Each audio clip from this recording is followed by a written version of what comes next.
Starting over again. All right.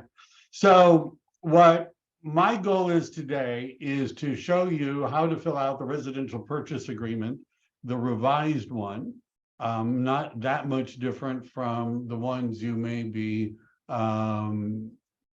you may be familiar with. And I'm going to emphasize some of the new changes. Now, I'm not going through, you'll notice I'm skipped some forms. I've skipped agency disclosure, I've skipped the fair housing, I've skipped possible representation of more than one buyer and seller, I've skipped wire fraud. I just wanted to talk about how to fill out the purchase agreement. And I'm not going to explain every clause in the purchase agreement. I did that one time, but nobody seemed to care. I'm going to talk about how to fill out the form, right, as best as possible. Now, to start, and I'm going to point out changes, some of which are significant that have been made recently. So to start with, when we're filling out the form, we start with the date prepared. All right, I may highlight some of this as we go along. We're going to start with the date prepared, and the date prepared is not the date that the buyer and the seller signed the contract. It is not the date that the buyer signs the contract. It is not the date that everybody has signed the contract. It's the date that you're preparing the purchase agreement. So if I prepared a purchase agreement today, I would date it today, even though I know my buyer's not going to sign it till tomorrow. And even though I know that the seller, if they accept it, won't sign it for the day after tomorrow, because the date prepared is just the date prepared. It's not the date it's signed. Is it important to know what the right date is? The answer is yes, because a whole bunch of addenda and other things that we add to the contract all refer to the residential purchase agreement dated, and you need to put in this date, right? This is an offer from, and although it says buyer, and that would seem, pretty obvious, if the buyer is an LLC, or if the buyer is a trust, but there's a person, it's a single party LLC, there's a person who's the only trustee, and that person is going to be signing all the documents. What do we write in here?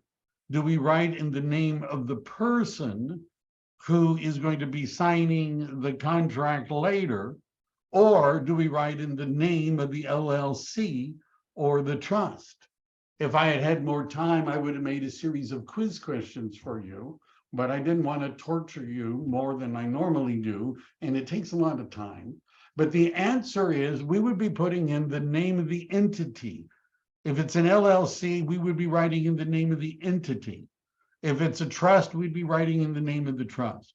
Later, when we come to signing, we're going to say signed by John Jones, trustee of the Jones Trust, but we write in the name of the entity. If it's a person, we write in their names. But if it's an entity, we write in the entity names. Property, this is pretty straightforward. What's the address? Notice that there's an option for multiple assessor parcel numbers. And that is because sometimes you find houses that are on two APNs. Somebody bought two lots and they assembled them into one large lot, and there's more than one parcel number. But it's essentially one property. This doesn't come up every day.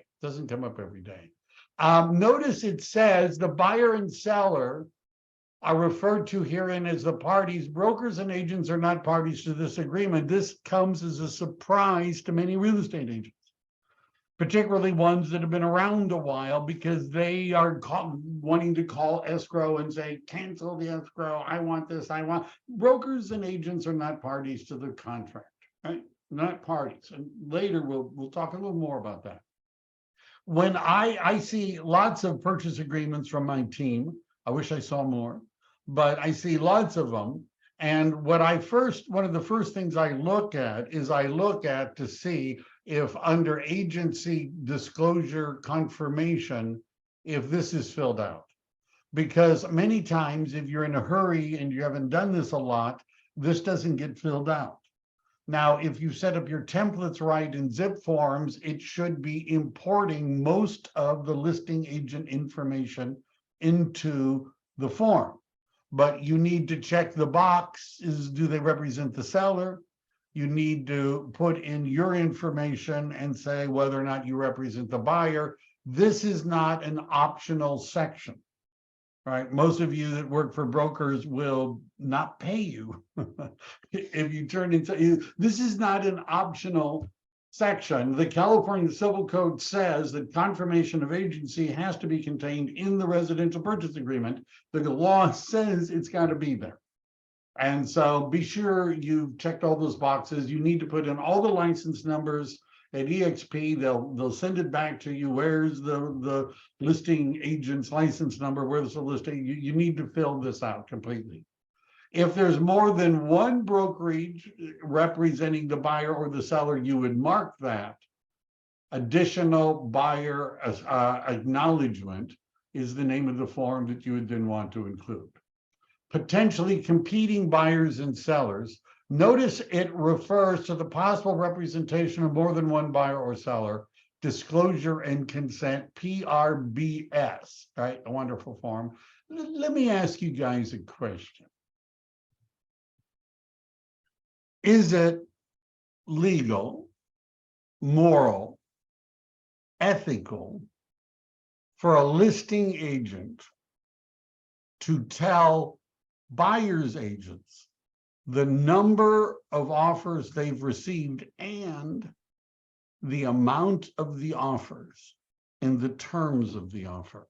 Is it, if I'm the listing agent and I get an offer and then another agent calls me right after you presented the offer, am I allowed legally, ethically, morally to say, hey, it's 1.3 and they have an appraisal contingency, beat that and you got yourself a deal? Is that legal?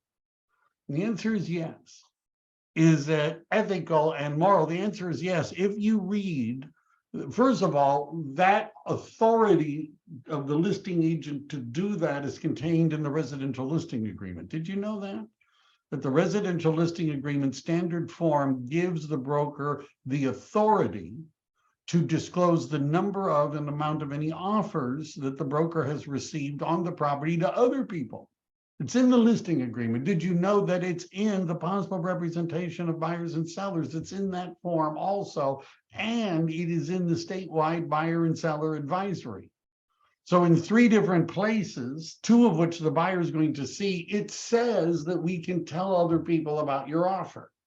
I'm just saying, if you didn't know that, you might want to know that. Because it's not confidential. All right, here we go. We're down to the, to the form, the grid. A lot of this is easy. What is the purchase price? If it's all cash, you would check the box. Close of escrow.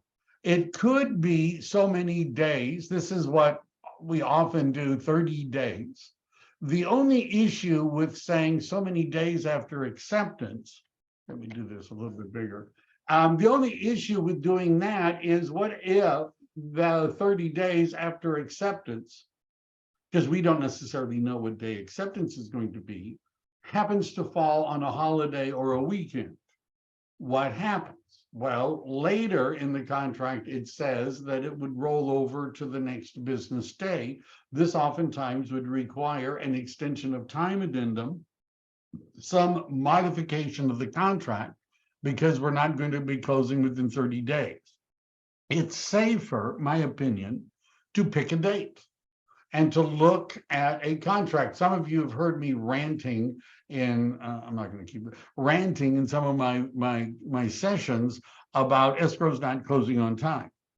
And if you've set it up so that your buyer, everything's going to close on Friday, right? So your buyer can have the moving van come on Saturday and Sunday and switch over the utilities and everything is going to be smooth. You may be in for a bad surprise, right? An unpleasant surprise, because escrows often do not close on time. right? And if you've scheduled it for a Friday and it gets thrown off by a day, now we're talking about Monday, right? And so the movers and all that, you're not gonna be able to move in, right? All of that is the under. So I like to pick a date that's roughly within 30 days. Or, by the way, who would know how many days it would take to close escrow? The answer is your loan agent, the lender would know, right? So what you write in here, you ought to have a talk with the lender. How quickly can you close? By the way, don't believe them, right? When they say 21 days guaranteed, don't believe them. Add a couple of more days. I'm just saying, right? I've done this before. So I would rather have escrow closing on a Tuesday, right? Because Monday we could still do stuff. And if it doesn't close on time, now we have Wednesday. If it doesn't really close on time, we have Thursday. You understand, we have a better chance of hitting Friday if we start on Tuesday. I'm just throwing that out there, right? Do not expect it to close on the date. Give yourself a buffer. Expiration of the offer, 3 calendar days is the default. If you're making a preemptive offer or a really good offer and you really want, you could narrow that down, but they have 3 calendar days. You could withdraw your offer at any time, but sometimes you might want to give them a shorter leash so that you know that you're going to, get a response soon, and they don't do what I referred to, which is tell the whole world how much you've offered and see if anybody will beat it.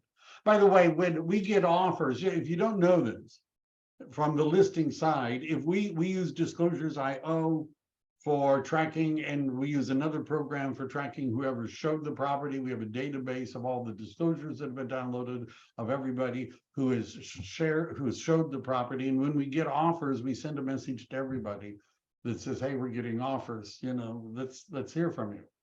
Initial deposit, does it have to be 3%? The answer is no. No, it doesn't have to be 3%.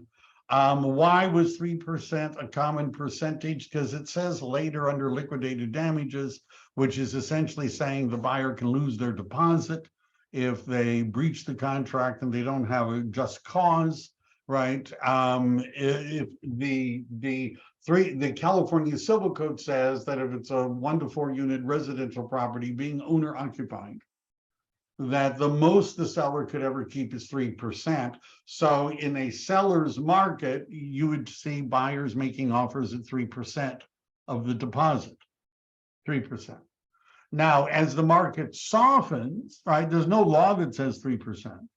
So if there's contingencies, what used to be more common, and I'm starting to see it a little more, is we would say, well, we'll give you 1% now, but we still have to hire a property inspector, termite inspector. We have all these contingencies. It still has to appraise, and then we would increase the deposit, right? We would increase the deposit upon removal of contingencies. Notice that's over here.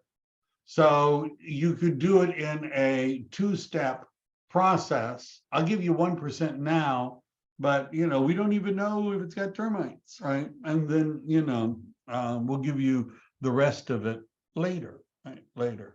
By the way, the law does not require that you even have a deposit, but the reason that you want a deposit, particularly if you're on the seller side, is because if the buyer backs out and the seller sues the buyer, right? Because if you don't have a deposit, then the seller would have to sue the buyer for damages. Who wins when sellers sue buyers for damages? Who wins?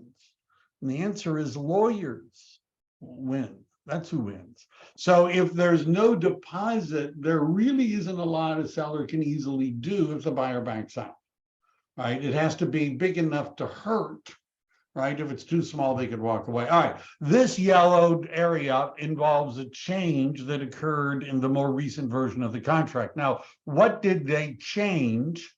Is they changed the reference to points. Now, let me just explain loan amount and additional financed amount and interest rate. Those blocks there are only important if you're making the loan a contingency.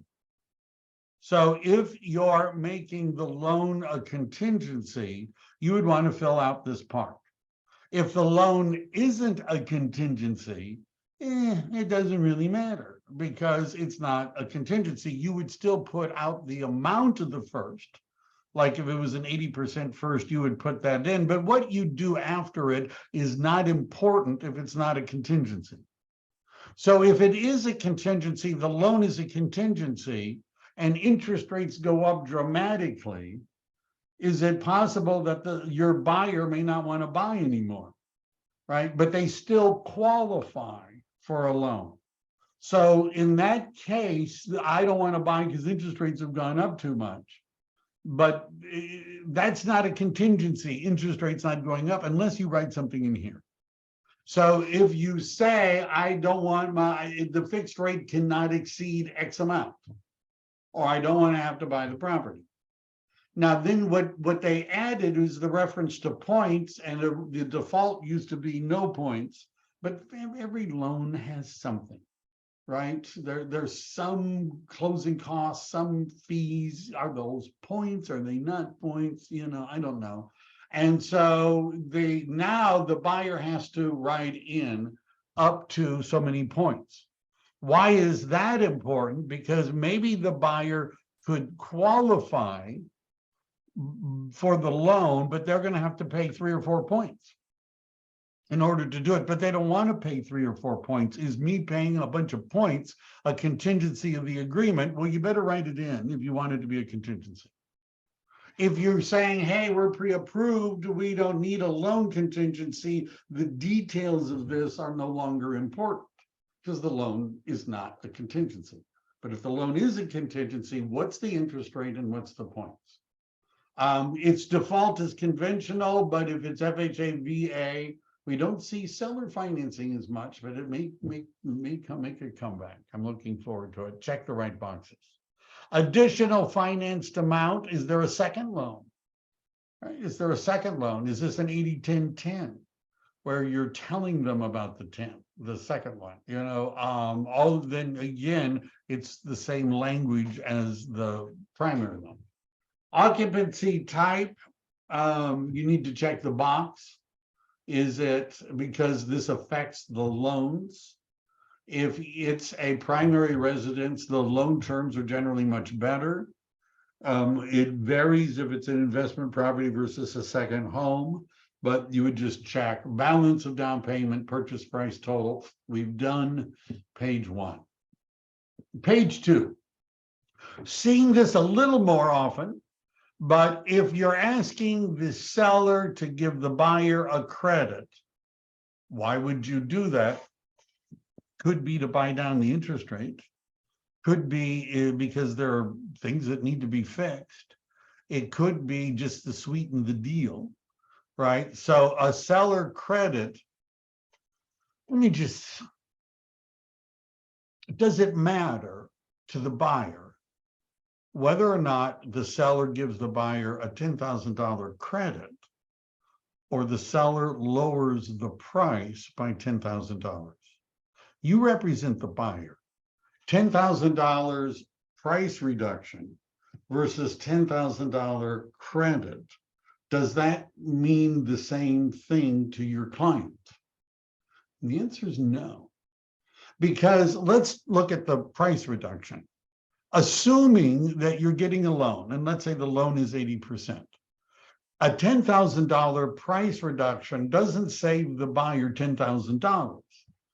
It saves the buyer out of pocket $2,000 because $8,000 of the $10,000 was going to be a loan anyhow.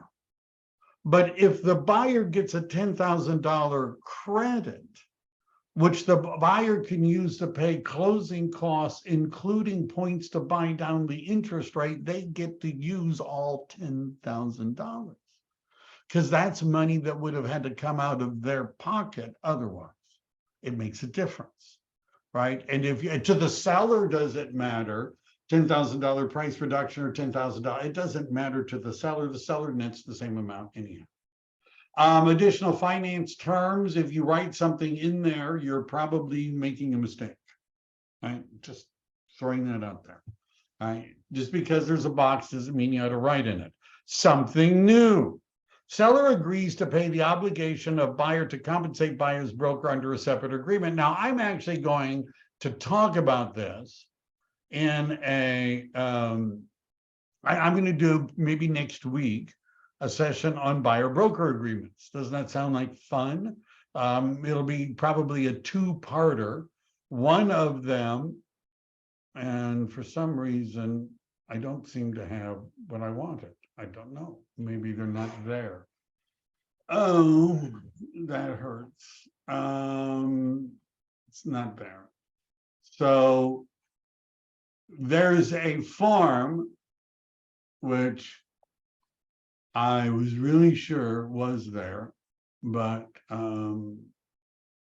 is not in the dashboard, called the SPBB, right? And you're going to have to get this one yourself. I guess I didn't see it over there in the folder. But anyhow, seller's payment to buyer broker. So what this says, let me see if I can find it. What this says, here we go. A seller agrees to pay the obligation of buyer to compensate buyer's broker. So let's say you have your buyer sign a buyer representation agreement.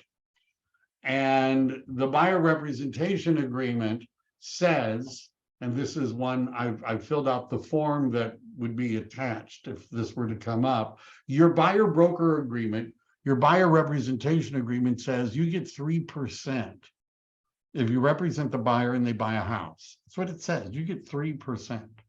But when you check in the MLS, it says in the MLS that the seller is giving you 2%. Now you have a buyer broker agreement for 3%, but the MLS is only 2%. What about that 1%? What about the difference? Now there are three choices. One is the buyer could pay it. I bet they don't want to, right? I bet they don't want to, in addition to all their closing costs and down payment, pay you 1%. I bet they don't. Number two, you could waive it. You could say, well, I give it the best shot, but 2 is what it says in the MLS, I'll take it. Or 3, you could ask the seller to make up the difference. Would a seller likely do this? Well, if the property's been on the market long enough and the price was high enough, you understand that 1% to the seller may not mean as much if you have a good price, right? Because the net is the net. I'm not saying that this comes up often, but we're going to talk about buyer broker agreements, and that's oftentimes a question, what if the MLS is different? Verification of cash if it's sufficient funds attached to the offer is the default. Down payment and closing costs attached to the offer. What does that look like? You'll notice that the verifications of cash and down payment are not specific as to what form they're supposed to take. So does that necessarily mean bank statements? Not necessarily. I had a client who bought a $4 million property. He wouldn't show the listing agent or the seller his bank statements. And that was because there was so much money in his bank that he just, it was none of their business. He wasn't going to show it.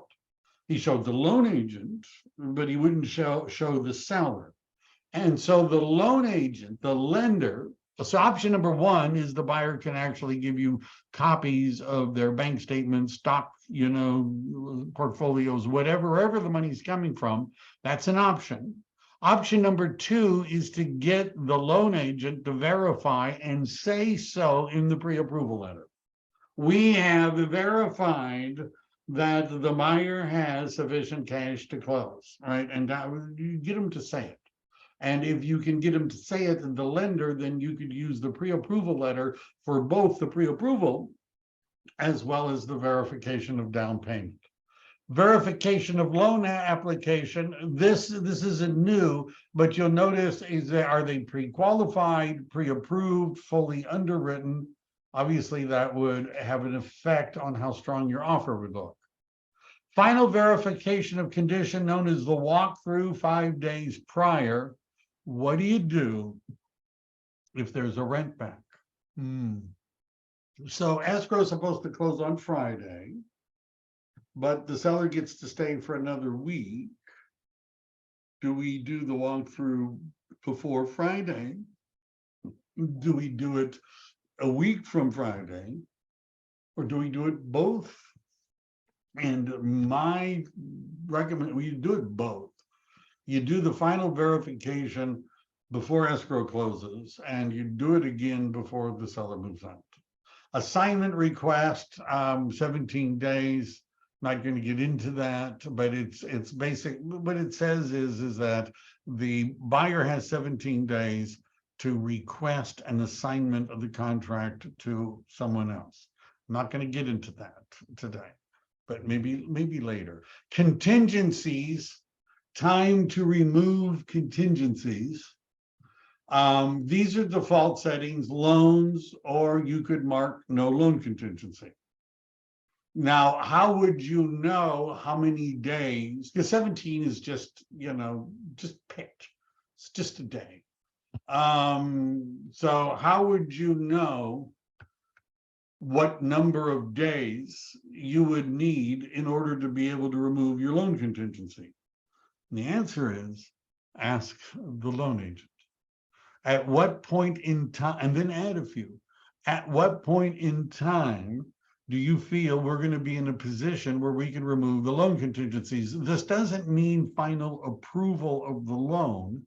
It means that we moved far enough that we're relatively certain that we're going to actually get the loan.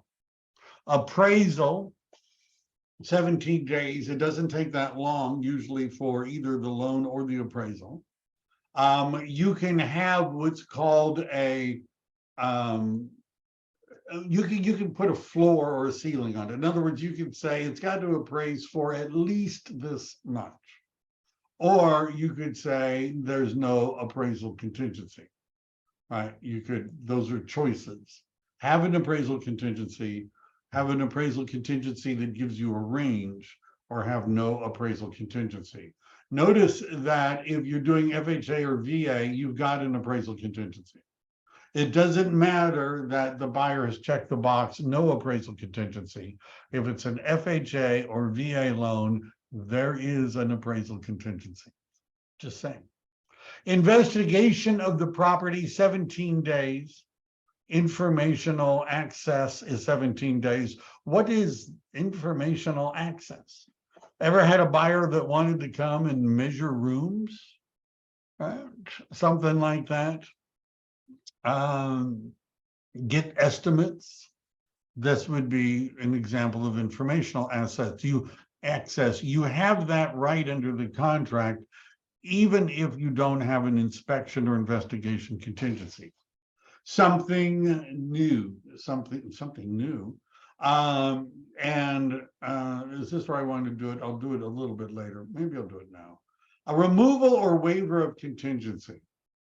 It says that you can remove or waive the contingency by checking the right box in the contingency removal form and checking, and removal at the time of the offer is against agent advice. Oh, really? So, because we don't ever tell people to do this. And then there's something to attach. Now, one of the new forms, which is called the NCOA, the NCOA form, and I don't know, I wish that wasn't, anyhow. The non-contingent offer advisory. At EXP, this is required if you have a non-contingent offer. Now, depending upon where you're locating, this may or may not. Did you raise your hand, Monica? I did. I have a question when you have a break. Oh, this is a break. I interrupted you already. I'm sorry. So, we just went through so many storms, and this came up in one of my latest sales. The house is closed. They're living it. They already moved in. And now it's like, oops, there was a leak in the roof and nobody told me. Is there something that the seller can do at this point?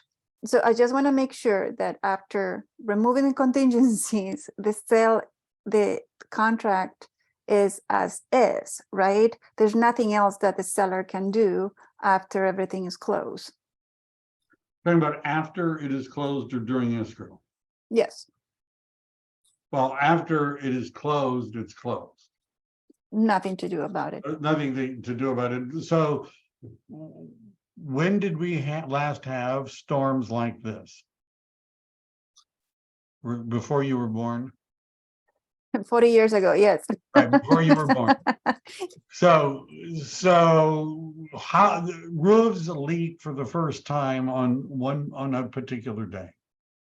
So unless there's evidence that the seller had knowledge of a problem with the roof, then the seller is not warranting that the roof is never going to leak in the future.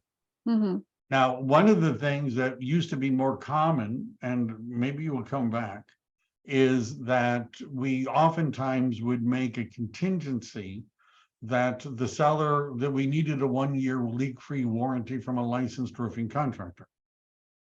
Right, and it's possible to have a roofing contractor issue a 1-year warranty, sometimes even more. And then if something happened in the next year, then you would be able to go to the contractor.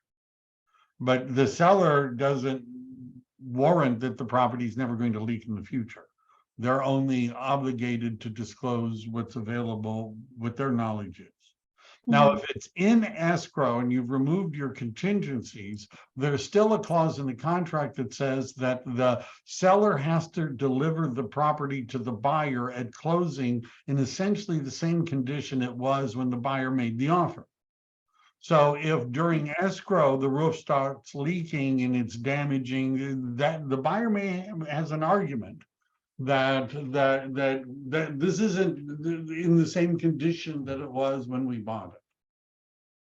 Got it. All right. Did that answer your question? Yes, thank you so much. Sorry, can I say something? Can you use the home warranty? Home warranties have limited coverage. Some of them will cover roofs. Right. So you can get a home warranty, but it may not cover very much. You have to look at the policies, but they do have roof coverage, but it's not very extensive. Many people are not happy with their home warranties. I have a question about that final walkthrough, and it's not substantially the same. What if the seller, so, you know, I actually just had this happen. The house had a bunch of water underneath it. So the seller sent over a plumber to look at it. He said he couldn't deal with it. And the seller said they'd done everything they could do, which actually wasn't true. But where's the teeth that they aren't delivering it in the what it was? Don't close. The issue involving the walkthrough, right, which is a verification of condition. One of the more common mistakes I get, or interesting scenarios, is an agent will be calling me up panic because they want to do the walkthrough form and they can't find it in Zipforms. They can't find it. And that's because it's not called walkthrough. It's called verification of condition. Right. It says in the contract that this is not a contingency. Right. But so what can you do? Now, the lawyers would frown at me for saying this, but the first thing is don't close if you represent the buyer. You understand what, like the conversation with Monica, once you've closed, there's not a lot you can do. Right? I mean, you can sue the seller in small claims court, right? But there's not a lot you can do. So the only leverage the buyer has is to not close, or a modification of that is to say to escrow, we're willing to close, but we want you to withhold $1,500, $2,000, so that we can have a plumber come out and fix the problem, and then anything left over will be given to the seller. And you can make that a agreement straight to escrow. If you don't close, yeah, and the seller is like, hey, you know, where's the money? And you're like, we're not going to give you any money until you fix it. And they say, well, you don't have a legal right to do that. Well, then the seller has to hire a lawyer and sue the buyer. which is generally not what anybody wants to do, Yeah, good, thank you. right? But once you've closed, yeah, right? And now this, of course, upsets the buyers because they don't get to move and all this other kind of stuff. It's a mess. What? Or is that another random background noise? All right. Contingencies. And I can't see who's talking, but anyhow. Contingencies. Oh, here we go. Mute all. All right, I'll run that. Okay. In the Bay Area, it is still common for homes to be sold without contingencies. As you leave the South Bay, right? This is true for Santa Clara County, Southern Alameda County, San Mateo County in particular. But as you move away from that group of counties, this sort of starts to dissipate. But in that group of counties, it is very common for buyers to be making offers without any contingencies. And the reason, the way in which that works is because the seller has gotten a termite report, a property inspection, a roof inspection, a chimney inspection. They've got a pool inspection. They got the preliminary title report. They filled out all the forms. They've done everything and presented the package in advance to the buyer so the buyer can read it before the buyer makes an offer. So if you don't have all those inspections and reports, then you can't expect buyers to make non-contingent offers. You can't expect it. And my team involves agents in San Diego, Los Angeles, Orange County, Sacramento, Fresno, all over the place. And outside of the people sellers don't as often get inspections and reports in advance outside of the area. What that means is that the buyer will have an inspection contingency. That's what it means, right? If you don't give the buyer all the inspections and reports, then they're going to have this contingency. The wording in the residential purchase agreement regarding the inspection or investigation contingency, and I quote, is that the buyer's acceptance of the condition of the property and any other matters affecting the property is a contingency of this agreement. Then there's a period. Now you understand that is as open-ended of a contingency as you could want. And we've had cases where not in my area, but in my agents in Southern California, where we get an offer, there's no loan contingency, there's no appraisal contingency, but because the seller said, I'm not going to pay for inspections and reports, and the agent said, well, I wouldn't either, so we'll let the buyer do it. Because they didn't have any inspections and reports, the buyer had an inspection contingency. What happened was the property didn't appraise by $70,000. That's how far the appraisal was off. The buyer did not have an appraisal contingency. They didn't have a loan contingency, but they had the granddaddy of all contingencies. And so the buyer comes back and says, you know, we've decided not to buy the property. The HOA says we can only have 2 pets, and we were thinking about adopting a 3rd pet. And so 2 pets, no, we're backing out. And when the agent said, well, was there anything we could do to keep this together? They said, lower the price 50 grand. If you want us to stay, lower the price 50 grand. Now, it was obvious that this wasn't about the 3rd dog. It was about the appraisal. And I believe that it is way smarter if you're representing the seller to get a property inspection and termite inspection and enough of the report so that it would be possible for somebody to make a non-contingent offer. If people make non-contingent offers at EXP, they want to see a copy of this form. And if you're at a different broker, they probably will anyhow. So what this form basically does, it's like the market conditions advisory. It basically advises buyers not to do this. Like this part that I highlighted, while making a contingency-free offer may give the buyer a better chance of getting the seller to accept their offer, there are risks. So I've shared this with buyers. I've actually been to legal webinars, legal seminars, where the lawyers say you should write up you should start by writing offers with all the contingencies, allow your buyer not to get houses they wanted to buy, and self-discover that having all the contingencies wasn't going to work, and then have them say, maybe we could do it without any contingencies, right? Because it's that kind of a market. You understand, if there are, it looks like an anthill when you went to the open house, right? You know that there's going to be 8 or 9 offers, and the seller has already provided all the inspections and reports. You can kind of guess that the seller is expecting a non-contingent offer. You can expect that. Would it be safer for the buyer to have the contingency? Of course it would. But how safe is it to never buy a house? You understand, you just probably aren't going to buy that house. Does everybody see that the market conditions advisor, we tell them that it would be safer for them not to do this, but then we also sometimes tell them that if you don't do this, you aren't going to buy this house. Right? I talked to the listing agent, he's got a cash offer, he's got no contingent offer, he's got offers not contingent, you know, he's got 5 offers. They're not going to accept your offer if you've got all the contingencies. The general rule is the seller goes with the highest offer without contingencies. Not the highest offer, the highest offer without contingencies. So if you're making a non-contingent offer, your broker will probably want this form.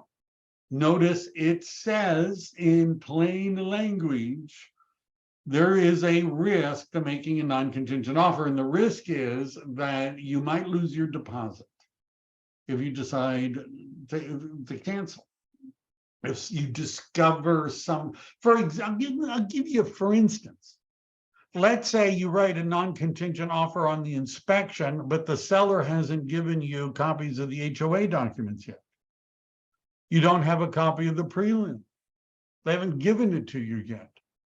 But you wrote an offer without any contingencies.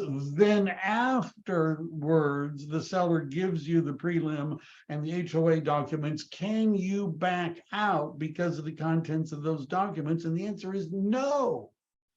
No, you can't back out. You rolled the dice and said that we don't have to investigate, read, or think about anything. We're going to buy the house. You've rolled the dice. So this is, if you don't have everything, this is even way more dangerous. Notice in the big letters, it is your decision alone. It cannot be made by your broker or real estate agent. Sure, it can't. I'm sure it can't. All right. So that was fine. I'm sorry, Mike. Right. Isn't there a 3-day after disclosures that they have a right to walk away? No. No. So there is residential purchase contracts do not have a 3-day right of rescission. The law that gives 3-day right of rescission is the truth in lending law, but that only applies to loans, and it only applies to certain kinds of loans. It does not apply to a purchase loan to buy real estate.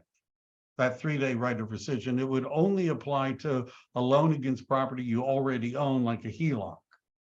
So loans against property you already own, there's a 3-day right of rescission under truth in lending, but there is no 3-day right of rescission on a purchase money loan where you're securing the loan on the property you're buying. It doesn't exist. And you can read the purchase agreement really carefully. You do not see there's a 3-day right of rescission. Right. But Doesn't no, exist. but where you mentioned the HOA docs and everything coming in later. I after- know. See, that's what seems, doesn't it say in the contract that seller delivery of documents, you have 7 days? Isn't that what doesn't it say that? 7 days after acceptance for the seller to deliver the documents, and but you haven't even read them. Don't you get time to read them? And the answer is not if you've removed your inspection contingency. If you remove your investigation of property contingency, like all of these, It means you've removed the review of seller documents. It means you've removed the preliminary title report. It means you've removed the common interest disclosures, otherwise known as HOA. And the review of leased and liened items like solar panels. Notice how all of this is all bound together. If you remove all your contingencies, you've removed all of those contingencies. And even though the seller hasn't given you those documents yet, you have already waived your right to back out based upon their contents. Oh, okay. I thought you have 3 days to back out No, after you receive No. the See, contingency. the default is review of seller's documents and prelim is 17. You could, or 5 days after delivery, but notice over here on the right, I don't know why this keeps popping up, any contingency in L1 to L7, which is all the way down here, any contingency may be removed or waived by checking the applicable box or attaching a contingency removal form.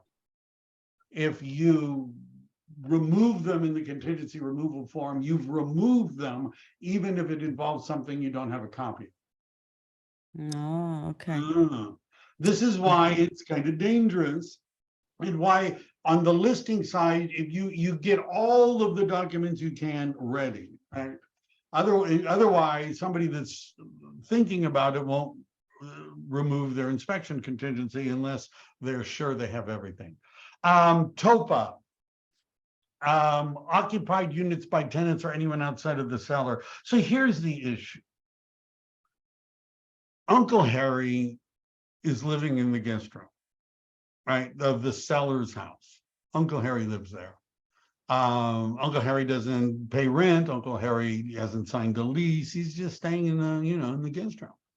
And Uncle Harry knows that the property is being sold, and Uncle Harry says, oh, no problem, I'll be out. Do you need a tenant occupied property addendum under those circumstances? No lease, no rent being paid. Now, many agents would have said, well, no, because Uncle Harry is not really a tenant, he's just a relative that happens to be living in the property. But what happens if Uncle Harry does not move out? What happens? And you don't have a TOPA form. Now, I'm not going to go through the TOPA form today, but what they've changed is the wording I've highlighted in yellow. Occupied units by tenants or anyone other than the seller. Or anyone other than the seller. And we're gonna run that later. I'll go through some more addendums because there's some new ones. I'll put together a class on addendums. But it says seller shall disclose to buyer if occupied by tenants or persons other than the seller, and attach TOPA in a counteroffer if not part of the buyer's offer. And there are reasons why we want the tenant occupied property addendum, because it deals with the question, what if they don't leave? What if they don't leave? Right. And so I'll go through addendums later in another class because there's something fun coming up here. Seller, I'm not going to go through this. I usually don't change any of this. You need to go through the MLS and the property and check all the right boxes. There should be an NHD report. The law says it's typical for the seller to pay. It's typical to add environmental. It's typical to either, if you don't already have one, I usually write in seller's choice. If the seller is paying, I let the seller pick. If I'm picking, I pick disclosure source, but whatever. Excuse me. Yeah. My name's Robin Hampton. There is apparently a disclosure. It's called seller's choice. So if you put in seller's choice, you will get a disclosure by a company called Seller's Choice, apparently. I've never heard of that. I don't know that that's true, but I believe that it would be interpreted that the seller gets to choose. Right now, what if the seller has already, an NHD report doesn't take very long to get. I don't know why a seller wouldn't already have one. And if the seller already has one, then we don't really need to worry about this because they already have one. The only question is who's going to pay for it. And generally it's you could type in seller's pick, but that may be true. I don't know. I've never heard that. Write in disclosure source or property ID or something else if you want a particular one. All right. Anything else? That's an interesting, I should have thought of that and started a seller's choice escrow company. Water heater, usually we say the seller picks, but it doesn't have to be. Point of sale ordinances, it could be buyer or seller. A point of sale ordinance is something like a sewer lateral or a water conservation. Usually they're typically that, some sort of energy efficiency, insulation, and if you sell property, you have to get a certificate that says you've done this work, and you can negotiate who pays for it, but typically we would say that. If there's something that needs to be fixed as a result of a government, like there's Monterey County, they send people out to look at your plumbing and to be certified that it's water conserving, and if not, they want you to fix it. Escrow fee, I use a website called ChicagoTitleTransferTax.com. ChicagoTitleTransferTax.com, because I work with Chicago Title. And what that will do is it will tell you who pays escrow and title, whether or not there's city transfer taxes in different cities and counties. So usually we just go by what that says. So for example, Santa Clara County is a seller pay county. Excuse me, there is a title company called Seller's Choice. A title company. Right? I'm sorry, an NHD. An NHD company. And a title company. And the title company. They beat me to it. That was a great idea they had. So you could write in, how about seller's pick? Or writing the name of the company. Say again, where would you find who's doing escrow and title? And the answer is a preliminary title report, which the seller and listing agent should have given you a copy of. You could say each to pay their own fees, but then you could end up arguing as to what that means. Title insurance, if the buyer pays even a penny of the title insurance, the buyer gets to pick the title company. Who says that? The Real Estate Settlement Procedures Act, RESPA, says that. And it also says that the penalty, if the seller forces the buyer to use the seller's title company, like putting it in a counteroffer and ramming it down your throat, you're going to use Fidelity Title, I don't care what you want. If the buyer is paying even a penny of the title insurance, the seller owes the buyer 3 times the amount of the insurance policy as damages, as a fine. So you need to, and now a lot of times buyers don't care, right? I'm not saying they care. We care as agents oftentimes more than they care.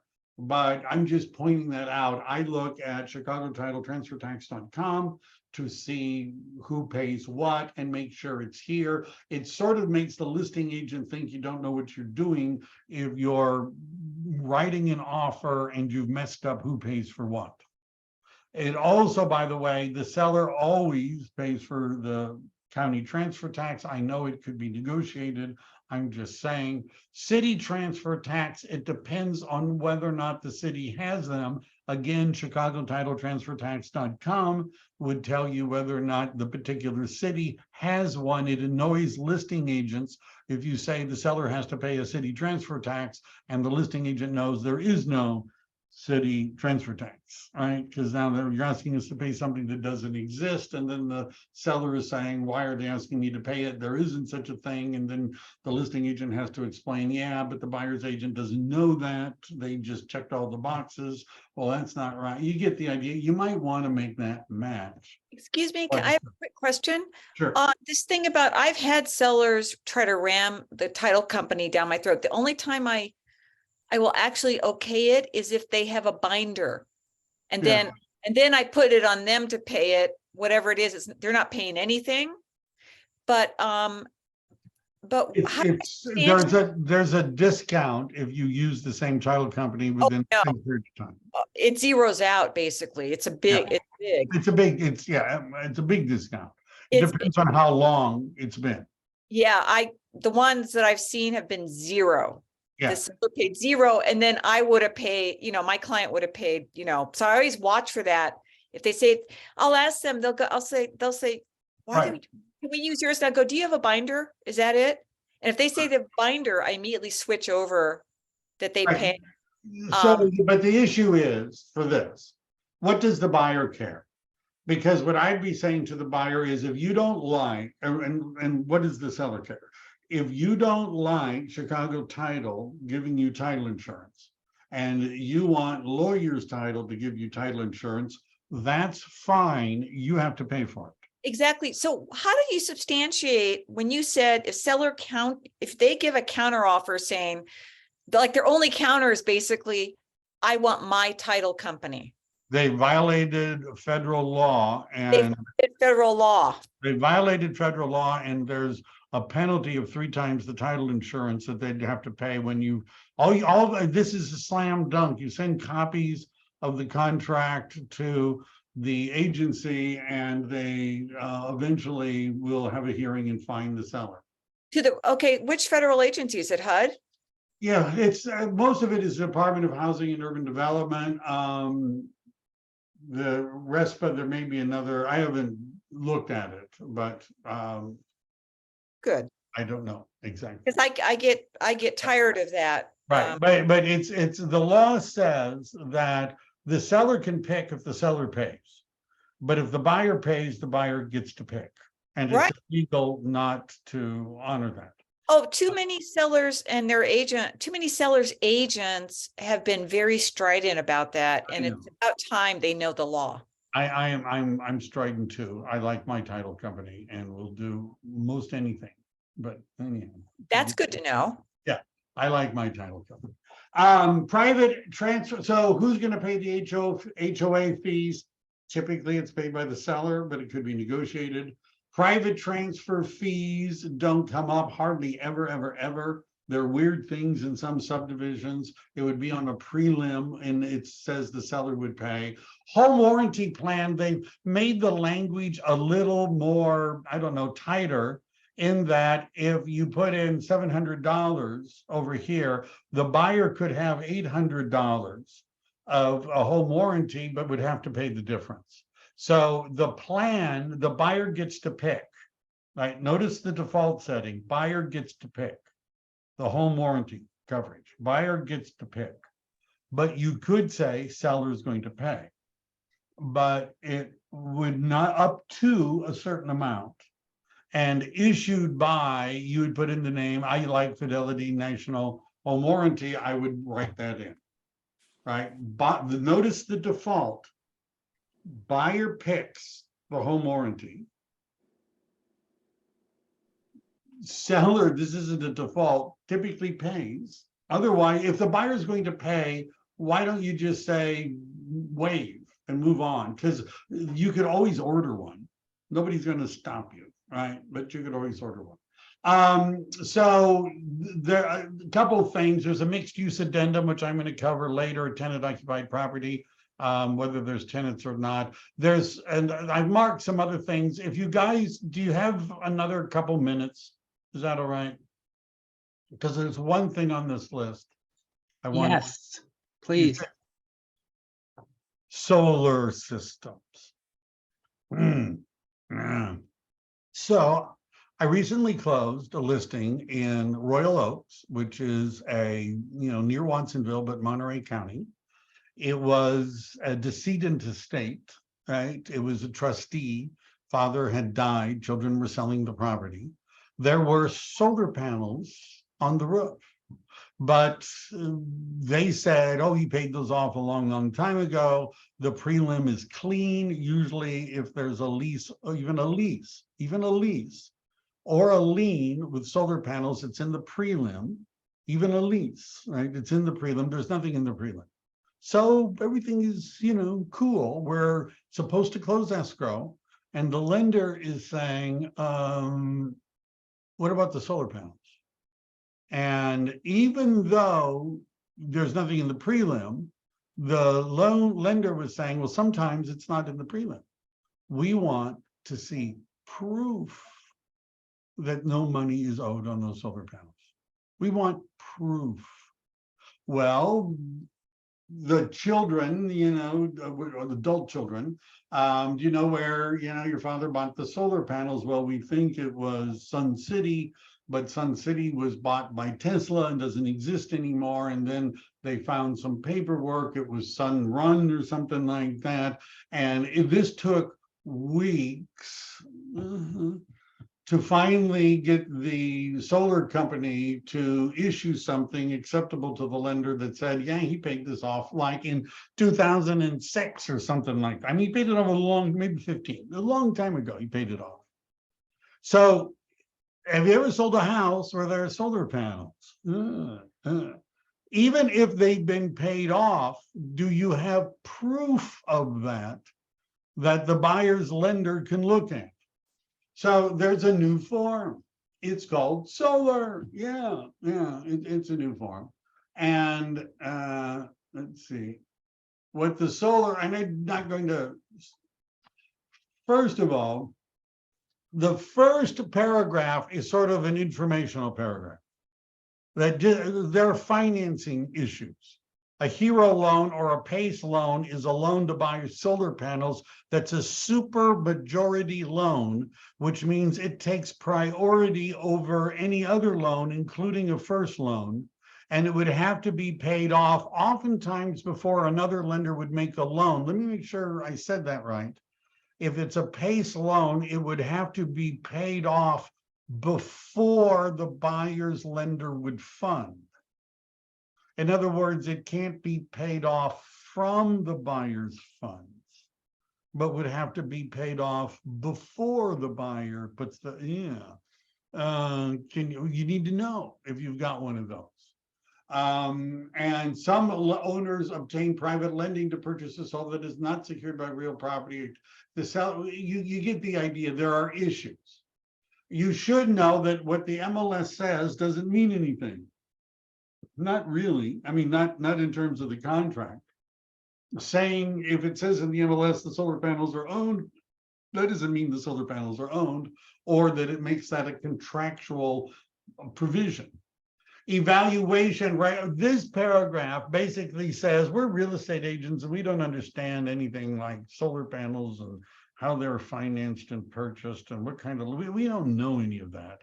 So yeah, don't trust us. That's my, that's sort of a summary of what that. Then it breaks into what looks like an SPQ, Solar Property Questionnaire, but it's a solar property questionnaire. Isn't that clever?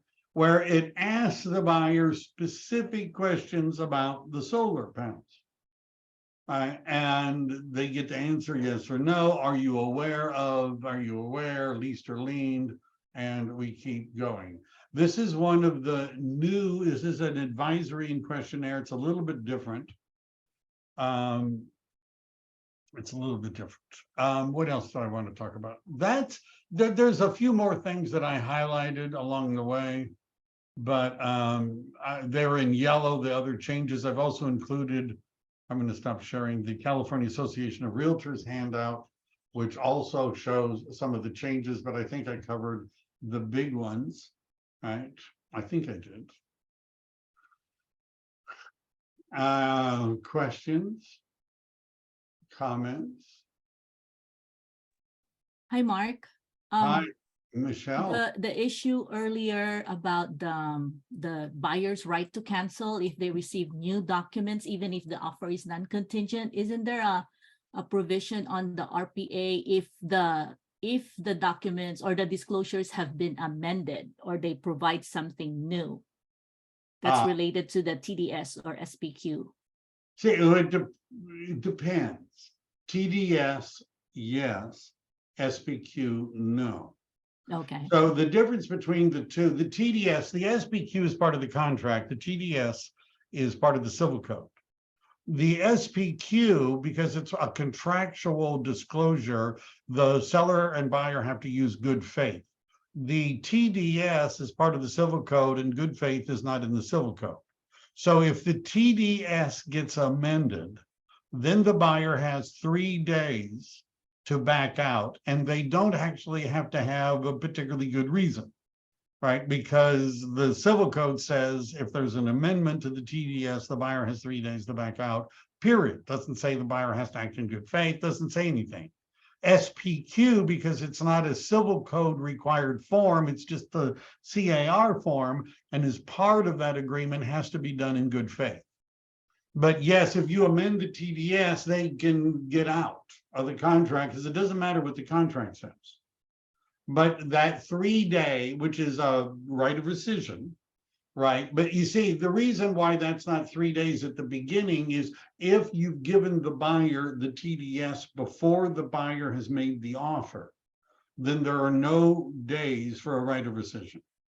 If the buyer gets the TDS before they make the offer, if they get the TDS after they make the offer or an amendment to the TDS, they have 3 days to back out.